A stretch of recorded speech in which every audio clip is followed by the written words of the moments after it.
They sat me next to the donation box, as if I'd wandered in from the street and might leave a few coins for the privilege of watching my own granddaughter marry. The placard on our table read, "Support and Vendors," a neat way to hide us in plain sight. I smoothed the skirt of my navy dress and kept my mouth shut. At 78, you learn that dignity can be as quiet as a folded napkin. The ballroom smelled of lilies and perfume. A string quartet tested their bows while staff rushed trays through the aisles like disciplined swallows. I could see the head table from my chair if I leaned a little. Haley, luminous and nervous. Mason beside her. My son Daniel 2 seats away, laughing too loudly. There was an empty place card at the head table that I tried not to read as symbolic.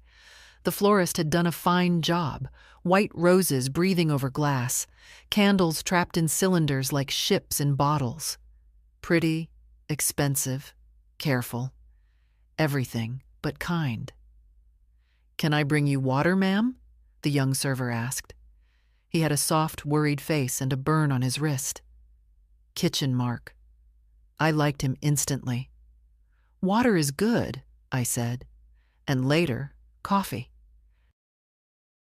Hot. He nodded, as if I'd given him work worth doing. Beside me, a man in a tux adjusted the donation box so it faced the aisle. His badge said, "Foundation Liaison." He smiled the way people smile at stray cats in libraries. I smiled back, so he'd feel he'd done enough for both of us. I had left my coat with the attendant, the one with the kind eyes who called me Miss Mary, as if we knew each other from someplace warmer. I told myself to focus on the small courtesies. Doors opened, chairs pulled, water poured. It is possible to build a whole day out of small courtesies when you have to. Across the room, Daniel tilted his glass toward me without meeting my eyes. I raised my water in return. His tie was the shade of Haley's bouquet, and his hair, once a delinquent riot, was combed obediently. He has his father's jaw when he clenches it. I saw it clench when I walked in, and the coordinator led me here. He didn't argue. He didn't stand. He just tightened and turned. A girl in a sequined dress slid into the chair on my left and immediately asked, "Are you with rentals?" I told her no, and she blinked, disappointed that I was no one she needed. She left to find someone she needed. I folded my hands and listened to the quartet grind its way into tune. The notes felt like teeth in a new denture, awkward at first, then settling. "Grandmother," someone whispered, then corrected herself. "Ms. Brooks?" It was the maid of honor, Elena, I think, checking on centerpiece heights with a little tape measure pinned to her wrist. Her kindness was a busy kind. "Everything good here?" "Everything is here," I said. It was the only true thing I had that wouldn't spill. The program at my place setting listed the order: processional, homily, vows, unity candle, blessing. The print was small, but my eyes are stubborn. No mention of family acknowledgments beyond parents. No, "she raised me." No, "she steadied our house when the wind took it." Things a program can't hold without breaking its margins. The server returned with water.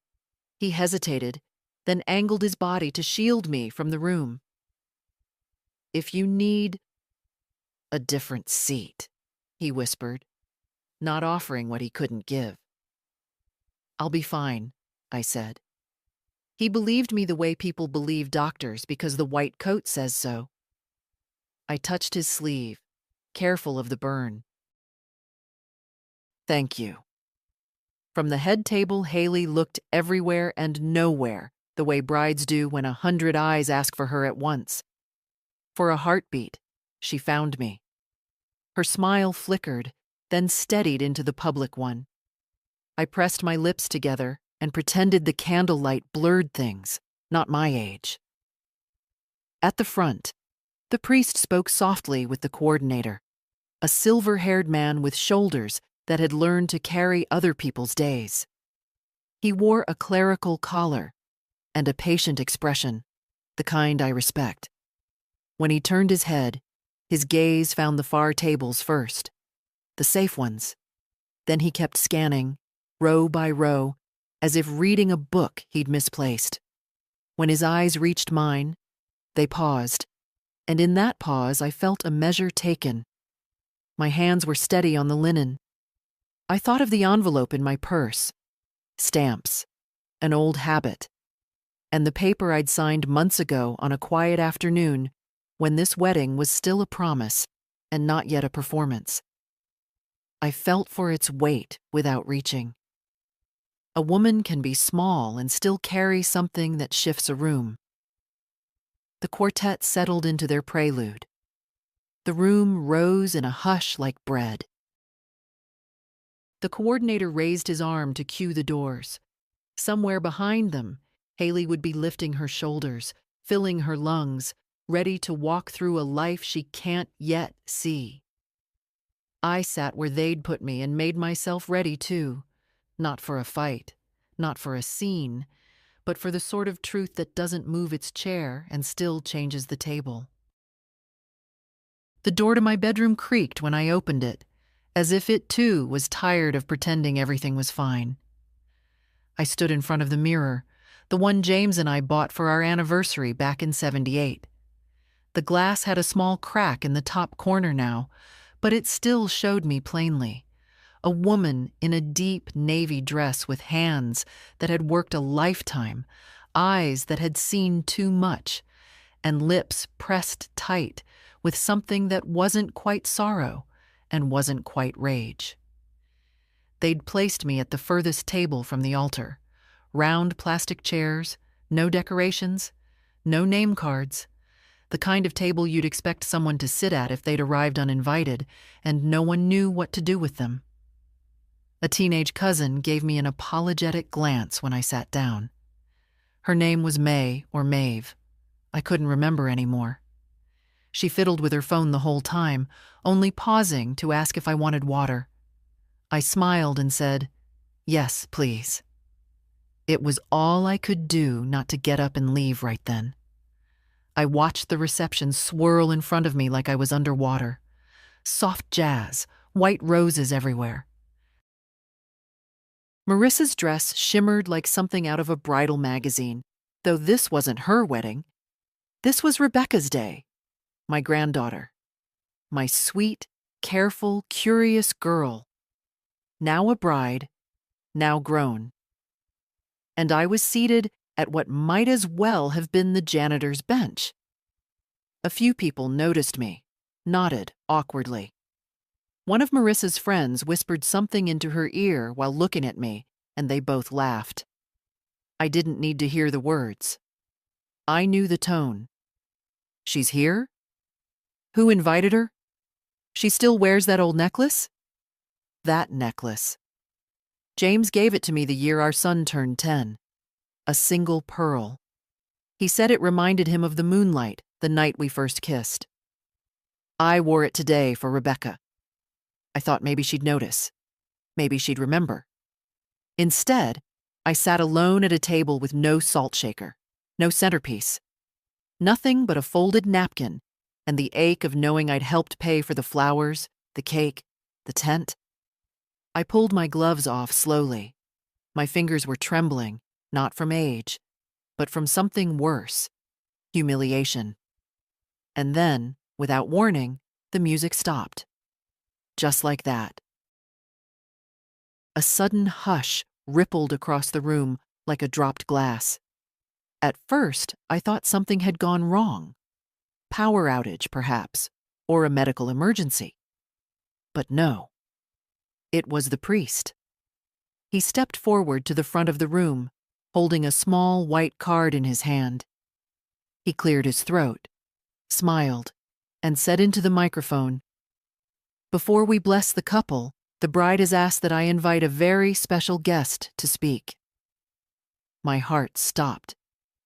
He looked down at the card again, then back up, and said clearly, "Mrs. Edith Marlowe, Would you please come forward? For a second, I thought I'd misheard, or that maybe there was another Edith Marlowe in the room. But then Rebecca stood, and she turned to face me. Her smile wasn't wide. It wasn't showy or for the cameras. It was something deeper. Her eyes shone, and she nodded just once. It was then I knew. She remembered, and for the first time all day, I felt like I could breathe. They clapped when I stood up.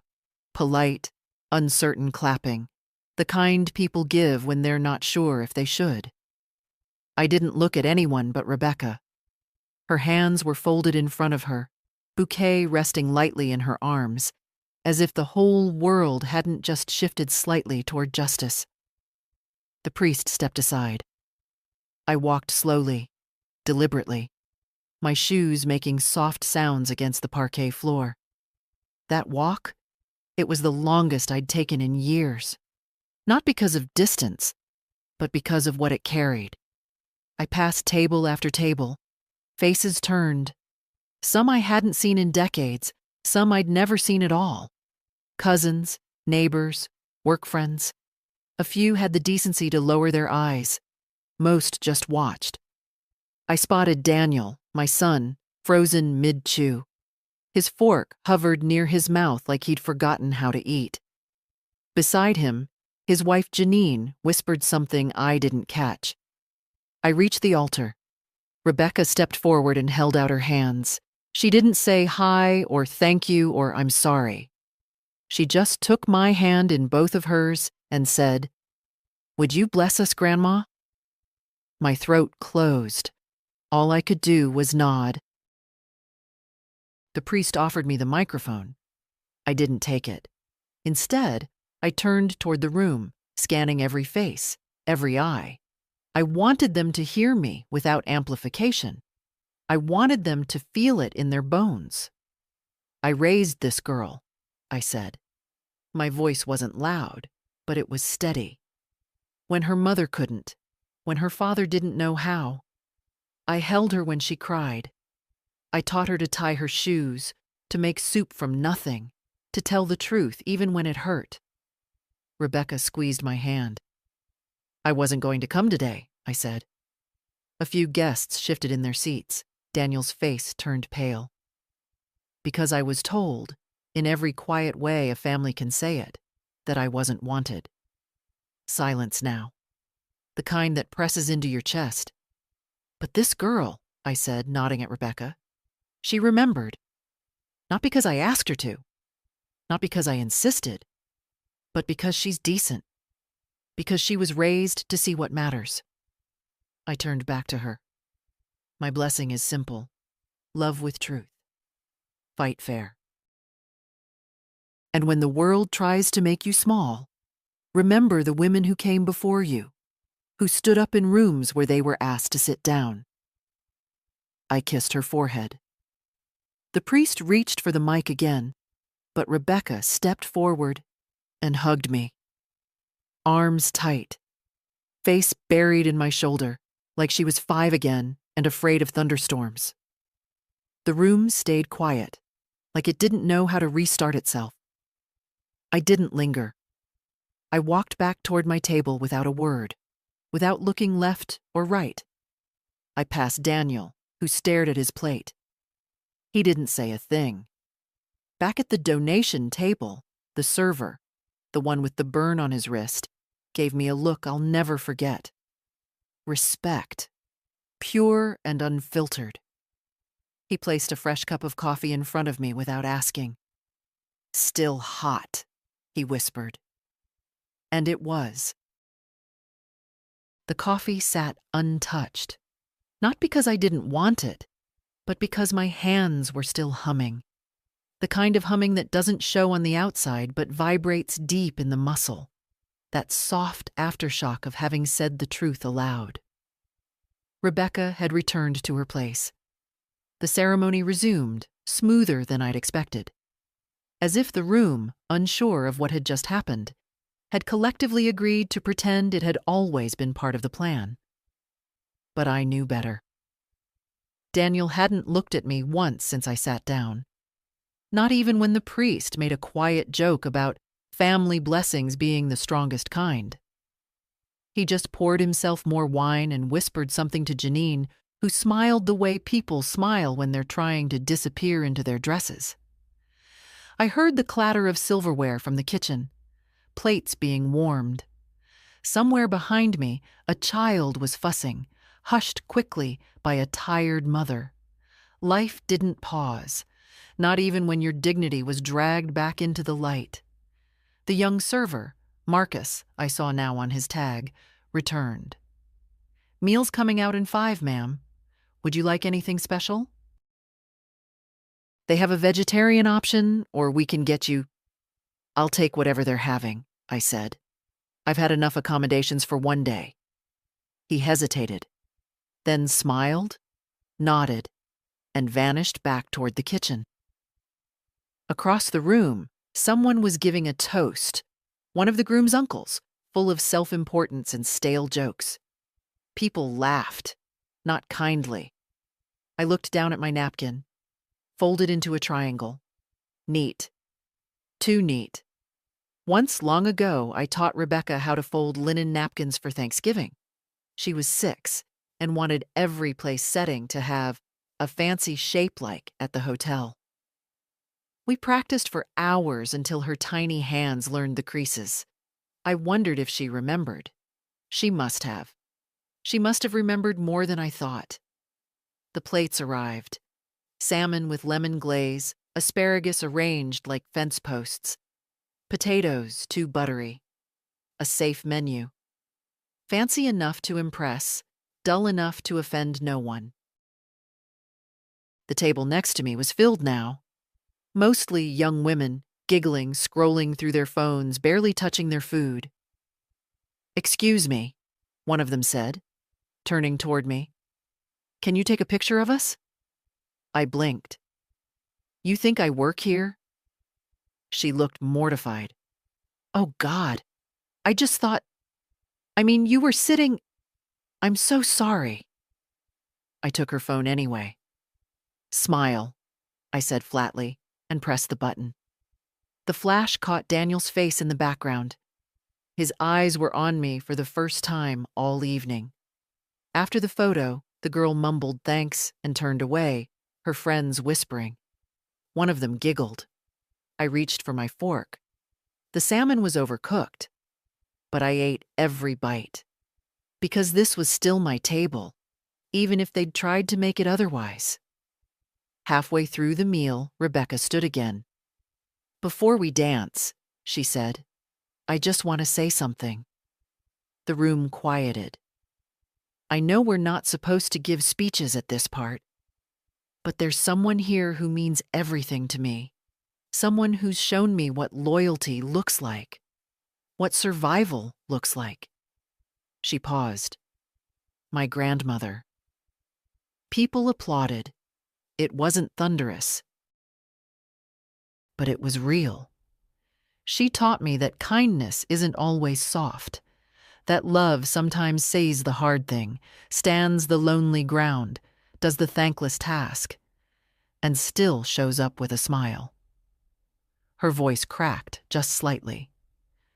"If you were wondering where I got my strength," she said, "look no further." She raised her glass. "To Edith." I didn't cry, but something inside me softened, not melted, just loosened, like the first button of a tight coat. The room drank. Daniel did not. The thing about humiliation is it doesn't leave when the clapping stops. It lingers, settles under your skin. And even when someone tries to stitch it closed, like Rebecca did with her speech, the bruise remains. Quiet. Deep. I pushed the empty plate away and folded my hands in my lap. I hadn't touched the wine. I wanted to stay clear, present. There was still too much unsaid. Across the room, people were rising for the first dance. The groom, Patrick, a tall, soft-spoken young man with the posture of someone raised on apologies. took Rebecca's hand. The music began, something slow and traditional, strings and piano and a voice I didn't recognize. They looked good together. I could give them that. But I also couldn't help remembering a different dance, different room, different bride.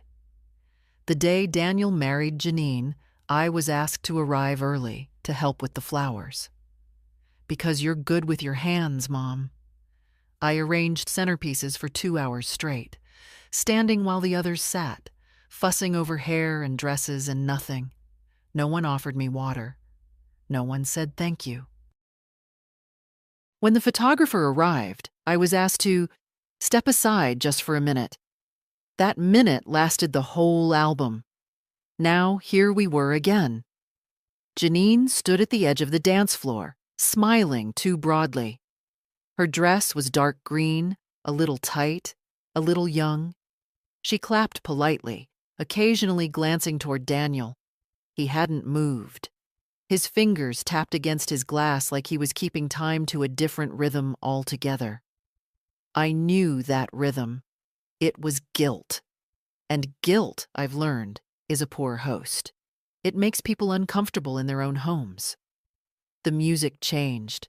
Couples began joining the bride and groom, a swirl of dresses, tuxedos, laughter. Rebecca caught my eye as she twirled past. Just a glance, but it was enough. She hadn't just remembered me. She had seen me. Daniel rose from his chair. I braced myself. He didn't walk toward me. Not at first. He walked toward the bar, ordered something brown and sharp, tossed it back too fast. Then slowly he turned and came to my table. "Mom," he said. I looked up, expression steady. "May I sit?" I gestured toward the chair beside me. He sat, exhaled, ran a hand through his hair like he used to when he was 16 and trying to avoid a lecture.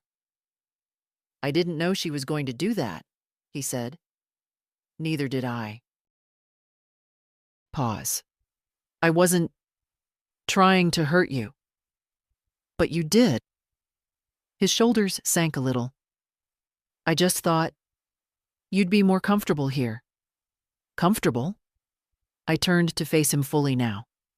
"At the table behind the speaker, next to the kitchen door, where strangers ask me to take their pictures because they think I work here." He winced. That wasn't. "I raised your daughter, Daniel." His eyes closed briefly, like the truth physically stung. "I know." "No," I said. "You don't. If you knew, this wouldn't have happened." Another pause. Longer this time. The music shifted again. Up-tempo. Someone whooped near the stage. Daniel stared at his empty glass. "It wasn't meant as a slight." "Of course it was," I said. "Maybe not a cruel one. But it was meant to keep me quiet. Keep me out of the way." He didn't argue. That was something. I reached into my bag and pulled out a folded paper. It was worn at the edges. I'd been carrying it for weeks. "What's that?" "A copy of the check I wrote to cover the caterer's deposit," I said, laying it on the table. "Because your daughter asked me first. And I said yes." He stared at the paper. "I didn't know." "Because you didn't ask."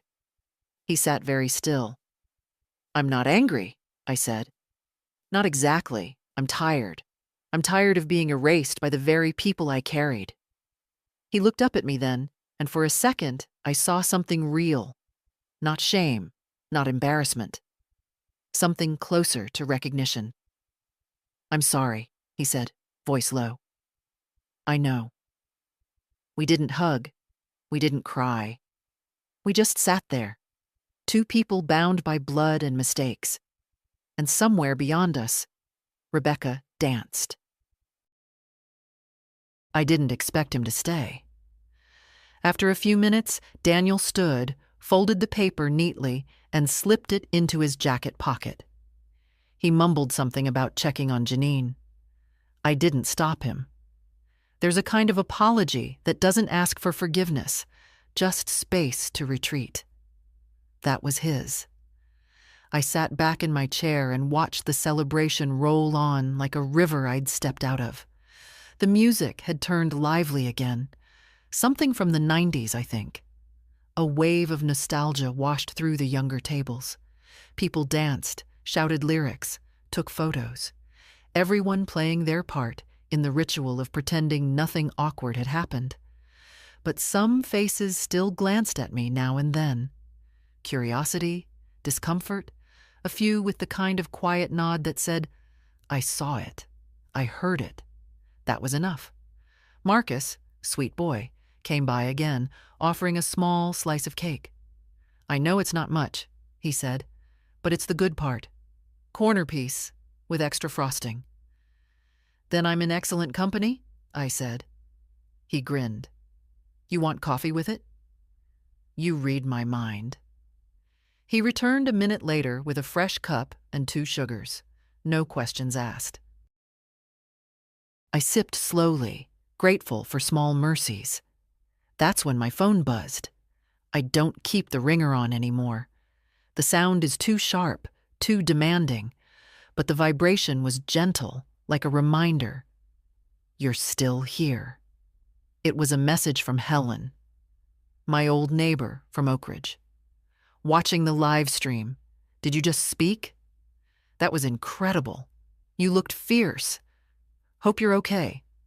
Call me later if you want." I stared at the message. Live stream. Of course.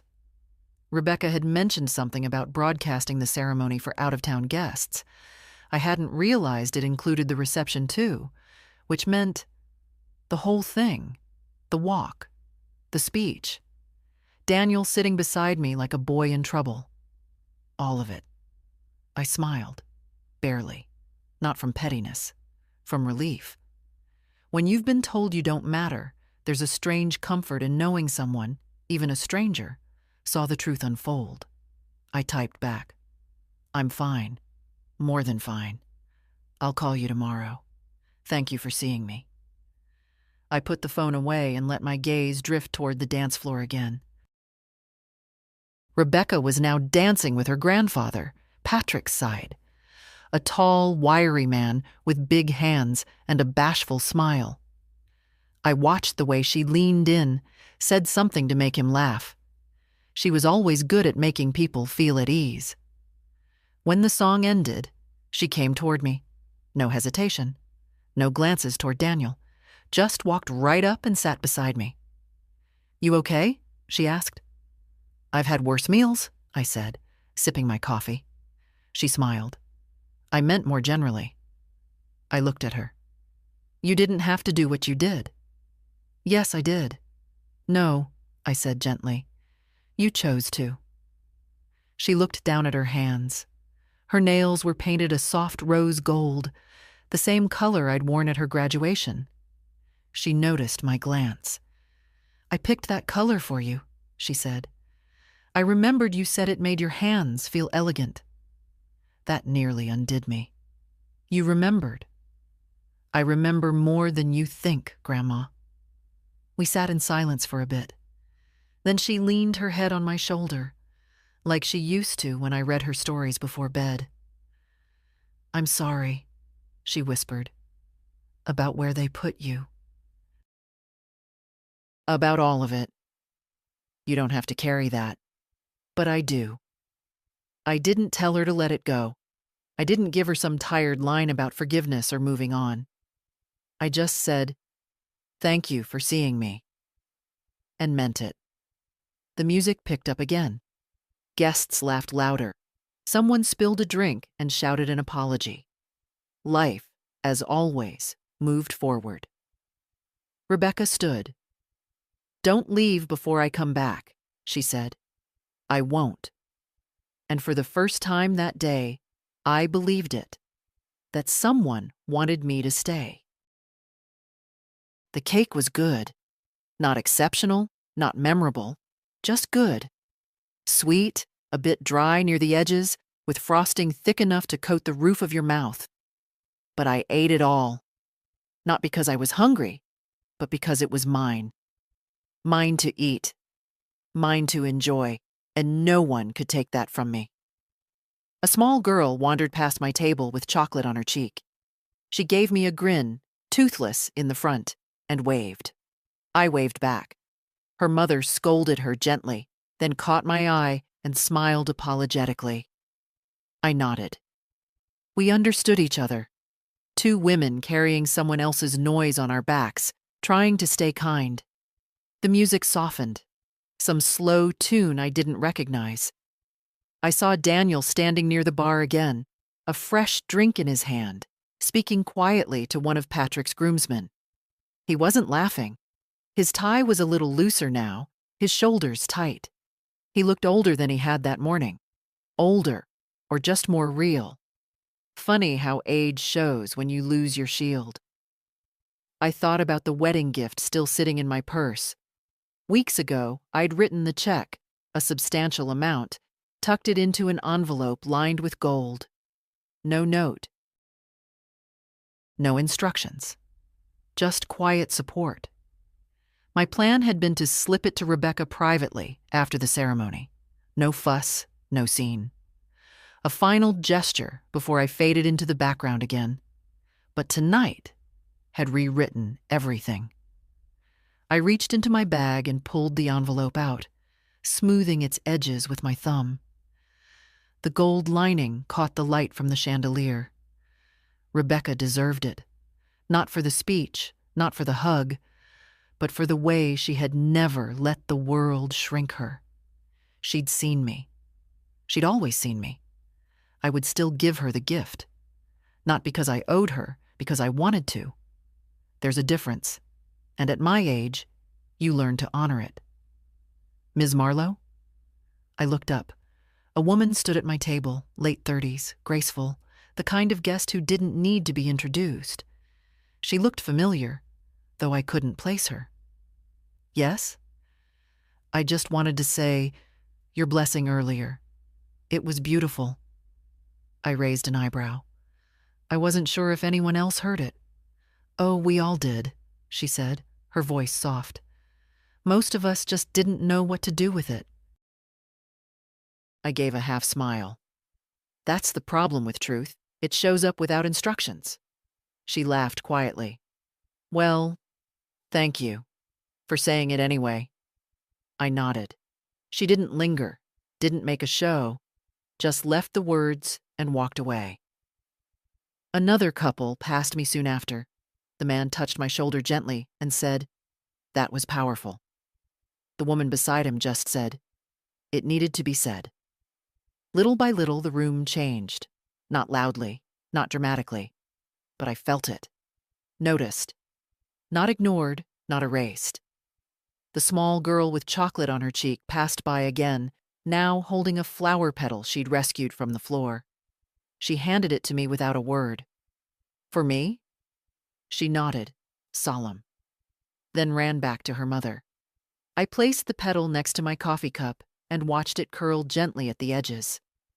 Behind me, the DJ announced the bouquet toss. Rebecca took the microphone instead. "I'm not tossing the bouquet," she said. "I'm giving it." The crowd murmured. She scanned the room and then, without hesitation, walked toward me.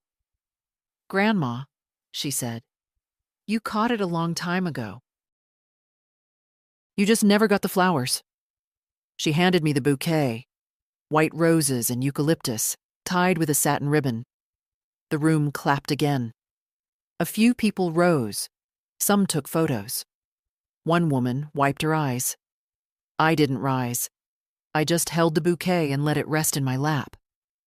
Finally, something soft in my hands that wasn't disappointment. There was a kind of hush after that. Not silence, no. The music resumed quickly. Conversations restarted. Champagne flowed. But a hush underneath it all. Like the room had shifted a few degrees and no one quite knew how to stand up straight again. I sat there holding the bouquet, its stems damp against my palm, and I thought, I wasn't invisible. Not today. Marcus passed by again, gave me a wink this time. Told the kitchen you're the guest of honor now, he said. They're scrambling for a better dessert. I smiled. Tell them not to fuss. This is more than enough. Still, he said, feels good to watch people hurry for you, doesn't it? It did. And then, just when I thought the night had offered all its surprises, I heard them.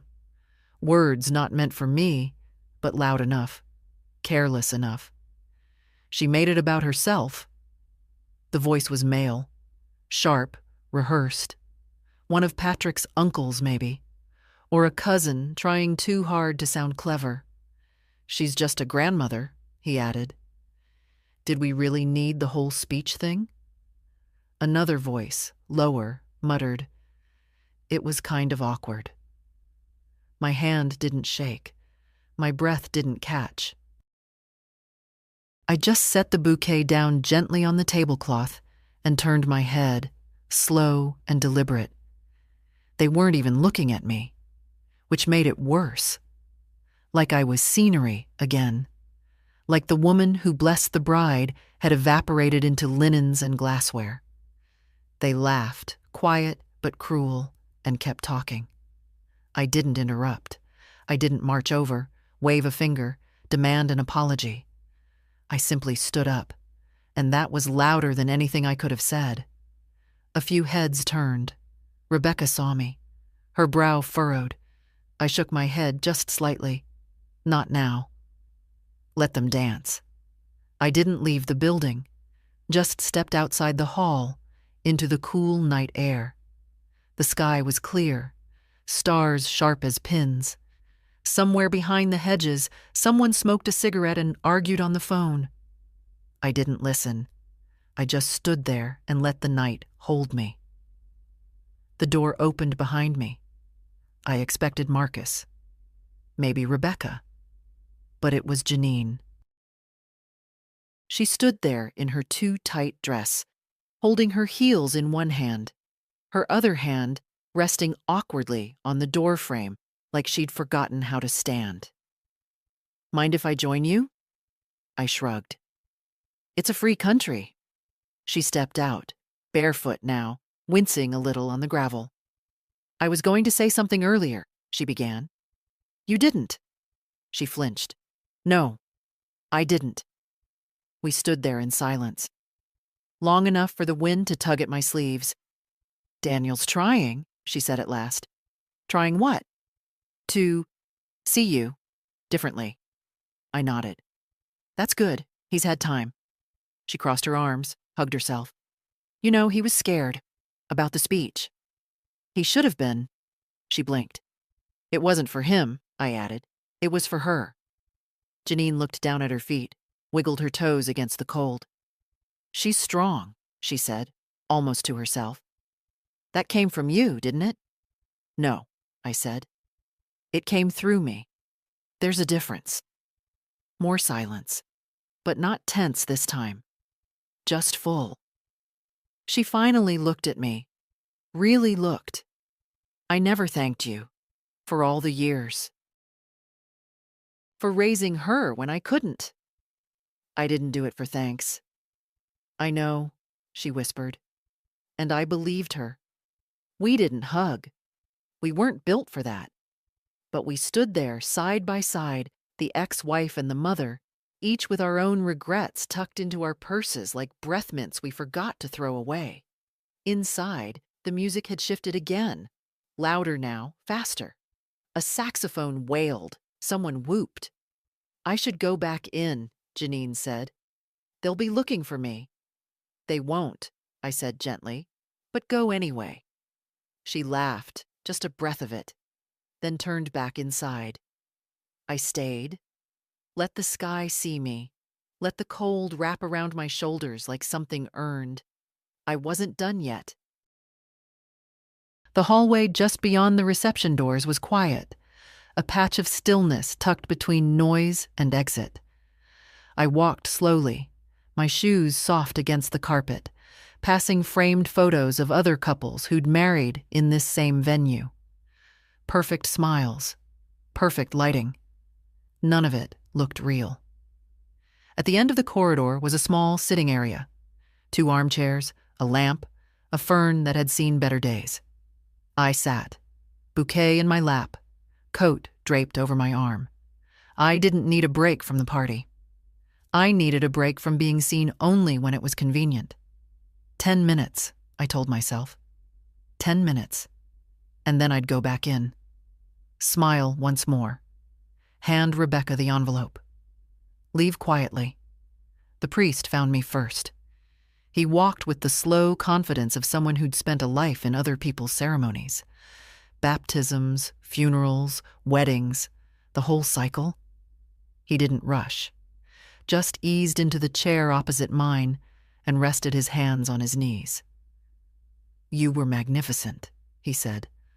"I wasn't trying to be." "Those are the best moments," he said. "The ones that weren't performance." I nodded, waited. "You wrote us a letter months ago," he said gently. "Do you remember?" "Of course. You asked to remain anonymous." "I did." He smiled faintly. "You also included a check." "I did. It funded the altar renovation, the candle holders, even the sound system. It was meant to help the space, not decorate the day." He tilted his head slightly, studying me. "Why anonymous?" "Because I wasn't interested in being thanked. I was interested in being useful." He was quiet for a moment. "And yet, here you are, with your name known, your voice heard." "That wasn't my doing," I said. "No, it was hers." He smiled again, but softer this time. "You taught her that." I looked down at the bouquet in my lap. One of the roses had started to wilt slightly, bent under its own softness. "I just tried to show her what dignity looks like when the world doesn't offer you a seat." He nodded. "She carried that into her vows." I looked up. "Her vows?" He leaned back, laced his fingers. "She asked for them to be read privately, to me, before the ceremony. Said they were too personal for a microphone." I didn't speak, just waited. She said, and I quote, "I want to love the way I was loved, without condition, without spotlight, with strength so quiet you forget it's holding up the roof." My breath caught. She was talking about you. I pressed my lips together, felt the weight of years in my throat. "She left this," he said, pulling a folded note from his pocket. "Said I should give it to you if the moment felt right." He handed it to me. Cream paper. Her handwriting. I didn't open it. Not yet. "I should go back in," I said finally. "Yes," he agreed. "But know this. That room changed tonight. It's not the same place you entered." "Neither am I," I said. We stood at the same time. I took my coat, my bouquet, the letter. He offered a small bow, not of reverence, but of respect. The kind we rarely give to women like me. Women who've aged out of attention, but not out of worth. I walked back toward the reception, letter unopened in my palm. At the doors, I paused. Inside, the dance floor was full. Laughter, flashing lights, shoes abandoned in corners. Rebecca was spinning with her bridesmaids, her hair loose now, face lit with joy. She saw me. And again, without drama, just smiled. This time I smiled back. I wasn't a ghost anymore. I didn't go straight back to my table. Instead, I found a quiet corner near the dessert station. Some decorative crates stacked into a faux shelving unit, filled with jars of cookies and labeled "Sweet Memories." Everything now is curated, themed, branded for photos. I watched as guests laughed over their sugar spoons and took selfies under a sign that read, "Love is sweet, take a treat." It all felt so manufactured, so eager to be remembered. I slipped the letter from Rebecca into my coat pocket. I didn't open it. Not yet. Some things deserve silence when they're read. Stillness. I wasn't ready to let this moment be interrupted by anything, even tenderness. Marcus appeared beside me with a tiny plate in one hand. "They made panna cotta," he said. "You want one?" "Depends," I said. "Did they spell it right this time?" He laughed. "You remembered. They spelled it with one N at Daniel's wedding. Panna cotta. I never let the caterer live it down." He handed me the plate. "This one's perfect, just like you." "Flattery," I said, "won't get you a bigger tip." "I'll settle for being remembered," he said, a little more serious this time. And there it was again, the thread beneath the night. Being seen, being remembered, being known. I took the plate. Back at my table, most of the guests had cleared out, off to dance or drink or smoke out back. I was alone again, but the solitude didn't feel sharp anymore. It felt earned, like breathing after holding it in too long. I took one bite of the panna cotta. It was rich and smooth, a little too sweet. I didn't mind. From the dance floor, I saw Daniel again. He wasn't dancing, just standing, watching. The same way he used to hover at the edge of school events, not knowing whether to join in or walk away. Always afraid to step wrong, never asking who laid the floor beneath him. He caught my eye, held it. I gave him nothing, no nod, no signal. Let him carry the weight this time. The chair beside me pulled out. It was Rebecca. "You disappeared again," she said, breathless, cheeks flushed from dancing. "I like shadows," I said. "They're cool and quiet."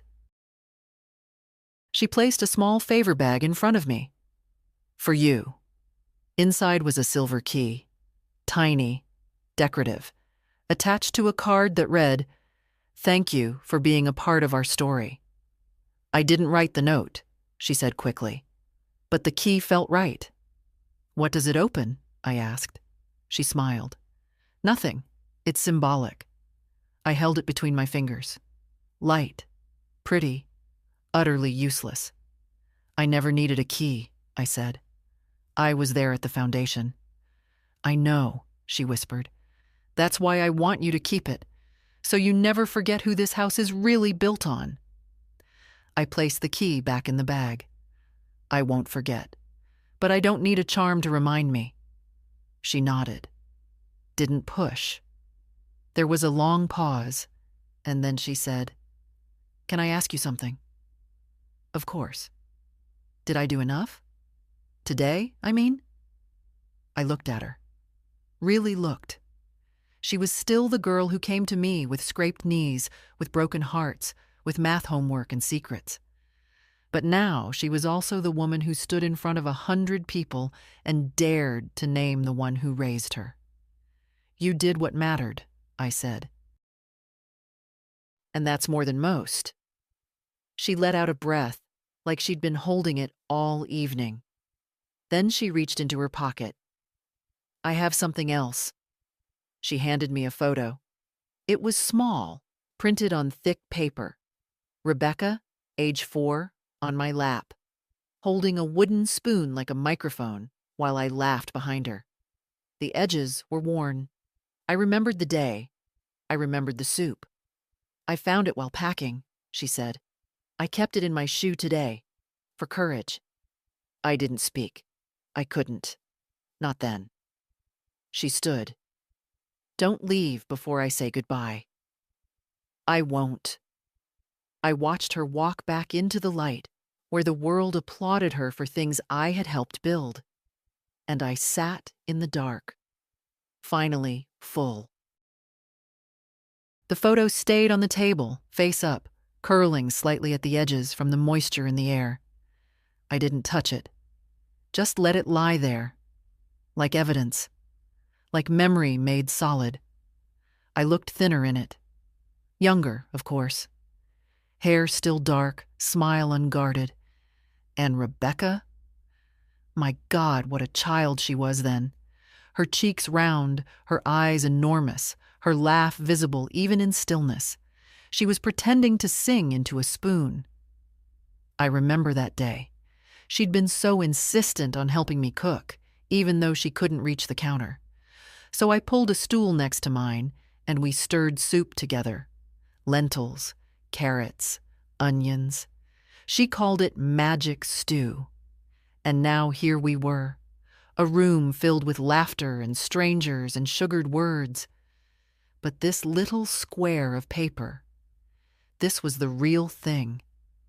This was the piece no one else saw. The music was winding down. You could feel it. The kind of tapering that weddings do when people start looking for their coats. Ties loosen. Laughter turns brittle. The show begins to pack itself away. I finished the panna cotta, every bite. No one rushed me. A woman I didn't know, late 40s, well-dressed, hair pinned back in an elegant chignon, stopped at my table. "I don't mean to intrude," she said, "but I just wanted to say, your words earlier were the most honest thing I've heard at a wedding in years." I looked at her. "Honesty makes people uncomfortable." She nodded. "That's how you know it's working." She left without offering her name. I didn't need it. I folded the photo carefully, tucked it into my purse next to the unopened letter. I knew I'd read it eventually. Maybe tomorrow, maybe in bed, when the silence was bigger and softer and more mine. I stood. My legs ached, but they carried me. They always have. I walked slowly toward the exit. No fanfare, no hugs, just a quiet drift away from the noise.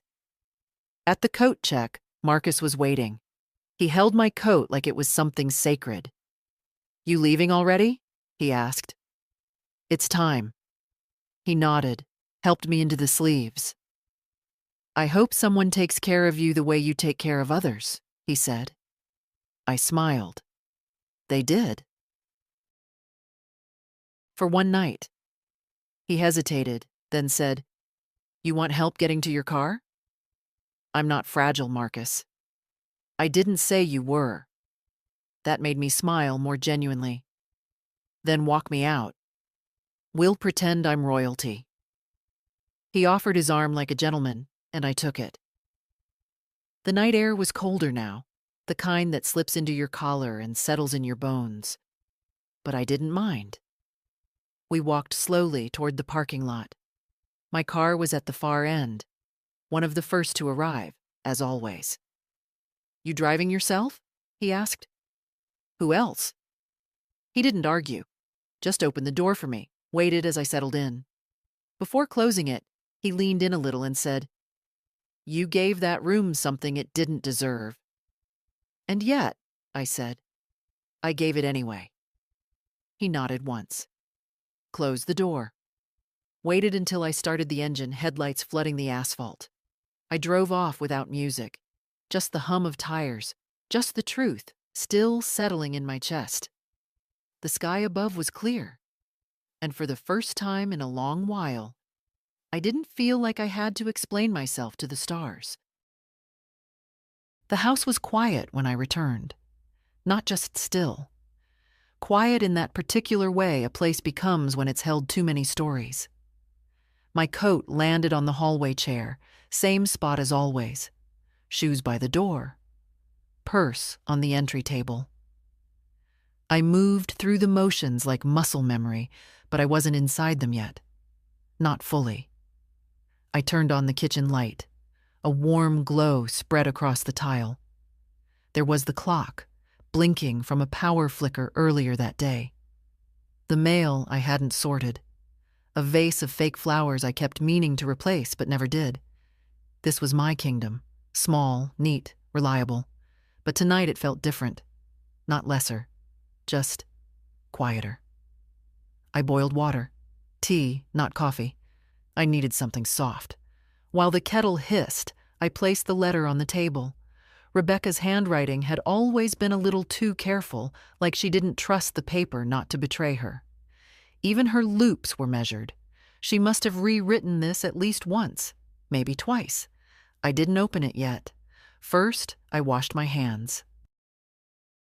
Then I took the photo from my purse, the one from years ago, her in my lap with the wooden spoon, and propped it against the napkin holder. Let it watch me.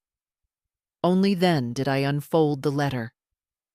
Grandma, if you're reading this, it means I finally did what I should have done years ago. There's no speech tonight without the 1,000 silent ones you gave me. Every morning you packed my lunch. Every night you stayed up when I was sick. Every time you told me the truth I didn't want to hear, but needed to. I know where I come from. They say a wedding is about joining two families, but what they don't say is that sometimes you have to correct the map first. Because if I were to trace my strength, my ability to love, to speak, to stand up, I would find your hands holding the pen. I'm sorry I didn't speak sooner. I thought gratitude could be quiet. I thought you already knew. But now I realize some things have to be said out loud, or they get buried. So here it is. I love you. I see you. I carry you with me. This day is not complete without you. I hope you felt that. With all I have, Rebecca. The kettle screamed. I didn't move right away. Just stared at the page, its corners trembling slightly under the air vent. When I finally poured the tea, my hands were steady. I sat at the kitchen table, letter beside me, and drank slowly. There was no need to reply. She wouldn't expect one. This wasn't a conversation. It was a gift. And I received it. After all these years, after all the scraped knees and sleepless nights and unspoken debts, she had given me what no one else had thought to offer. Recognition. Not in front of a crowd. Not with applause. But in writing. In her own words. And that stays. I looked up at the photo one more time. The soup we made that day wasn't magic. It was lentils and broth and a child with too much imagination. But she remembered it as magic. And maybe that's what matters. Not what the world saw, but what she did. Outside, a car passed. Inside, the tea cooled. I stayed at the table a long time, not thinking, not planning, just being.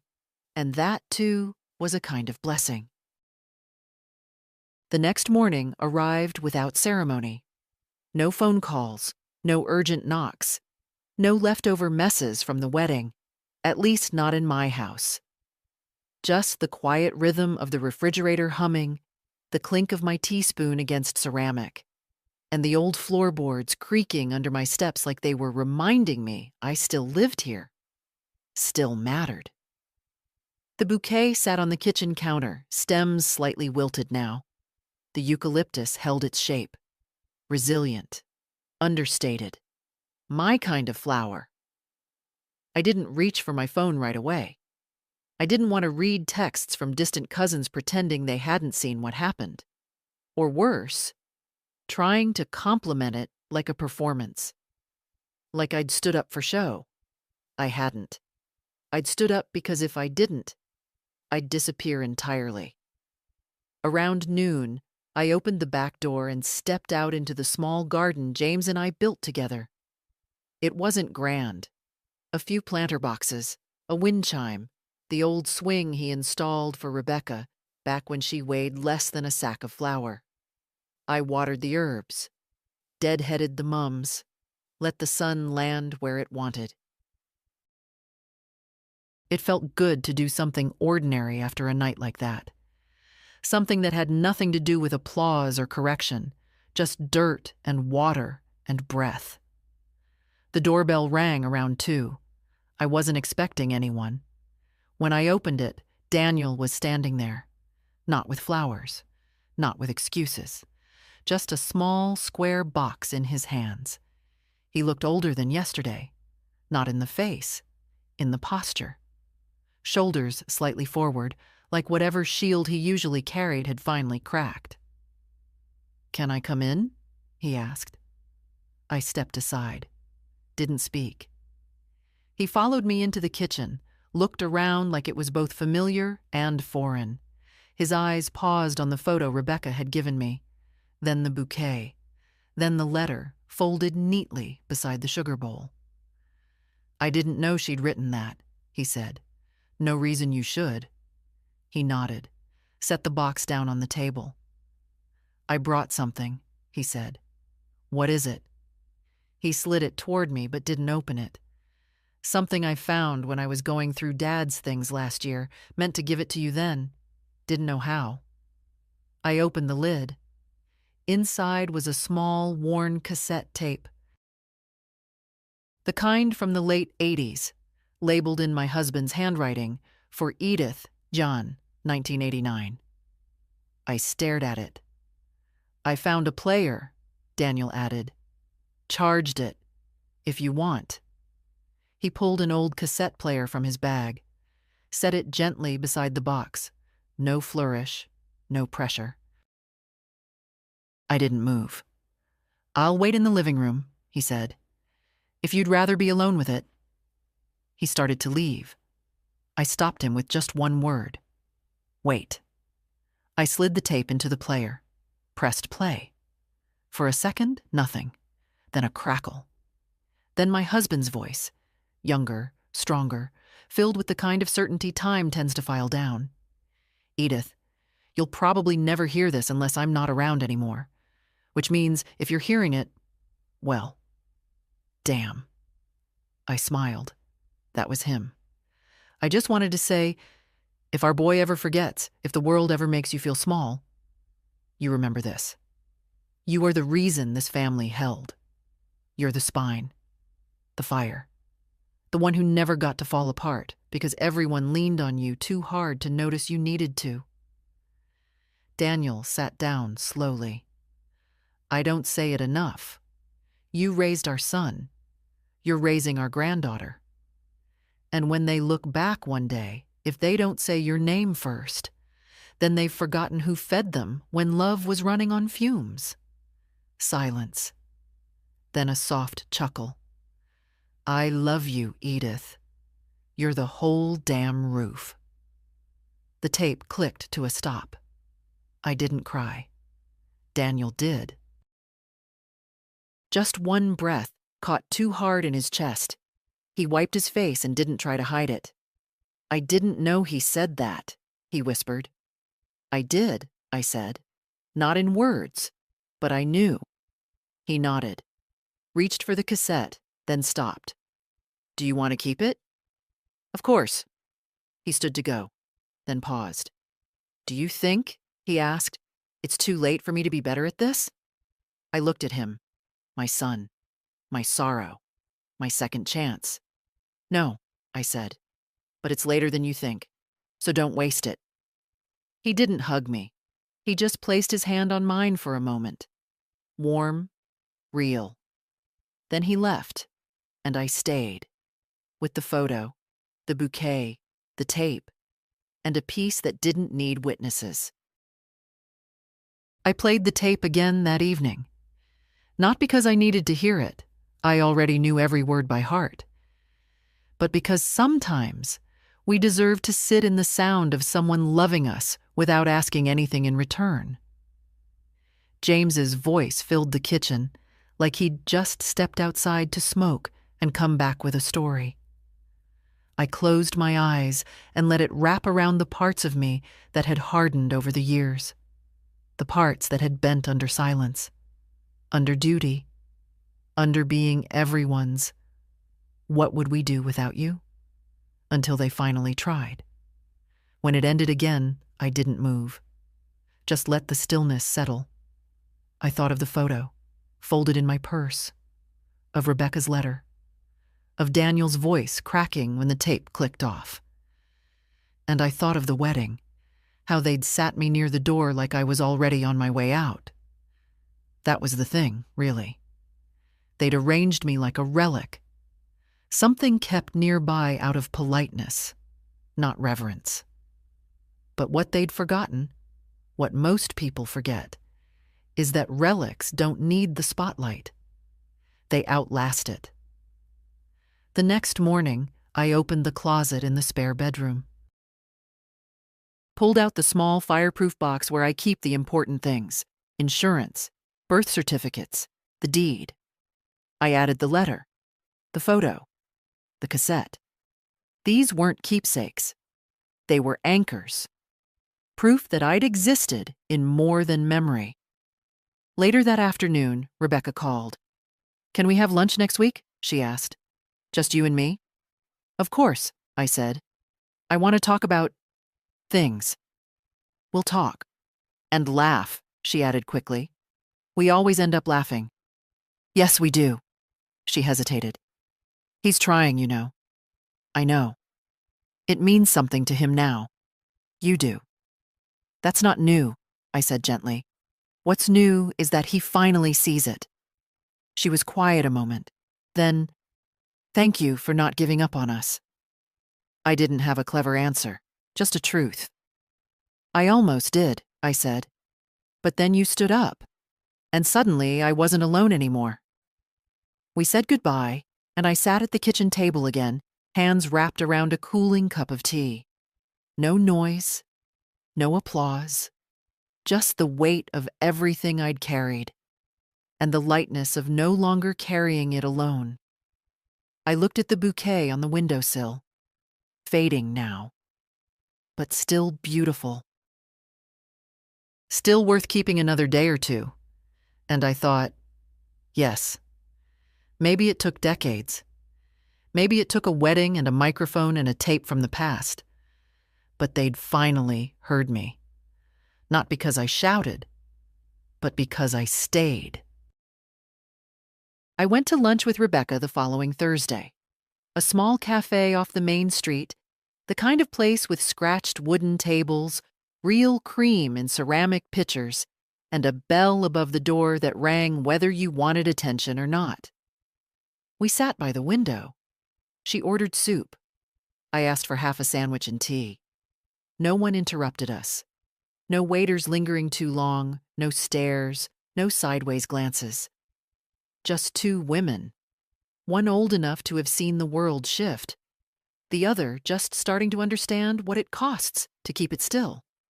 She asked about James, about how I met him, about the first time I held her as a baby, things she'd never thought to ask before, and I answered, not with drama, just truth, worn, tender, whole. At the end of the meal, she reached into her bag and pulled out an envelope. "I know you hate cards," she said, "but I found this one, and it felt right." On the front was a single line. "Some roots don't show above ground." Inside, she had written, "But they're the reason the tree stands at all." I didn't speak for a long time. Finally, I said, "You don't owe me anything." "I know," she said. "That's why I'm giving it to you." We paid in silence, walked out together. She held my arm, not because I needed it, but because she wanted to. When we reached my car, she stopped me. "I want you to speak at my next big thing," she said. "What's that?" "Doesn't matter," she grinned. "Whatever it is, you'll be there, up front, not by the kitchen. I'll hold you to that. I'm counting on it." She kissed my cheek, like she used to as a child. Quick, warm, sincere. And then she left. I sat in my car for a while, watching her walk away, upright, strong, unafraid to take up space. That's when I realized it wasn't about the wedding, not really. Not about the seating chart or the microphone or even the tape from James. It was about staying. Staying long enough to be heard. Staying when it would have been easier to slip out the side door and let history write you out. Staying with your spine straight, your eyes clear, and your voice intact. And in doing so, changing the story, not loudly, but permanently. So if you've ever been seated by the kitchen, handed the scraps, treated like a footnote, stay. Stay until they call your name. Because one day they will. And when they do, let them see exactly who you've always been. The foundation beneath their celebration. The reason the house still stands. If this story spoke to you, share it with someone who needs to hear it. Don't let the quiet women stay invisible. Not anymore.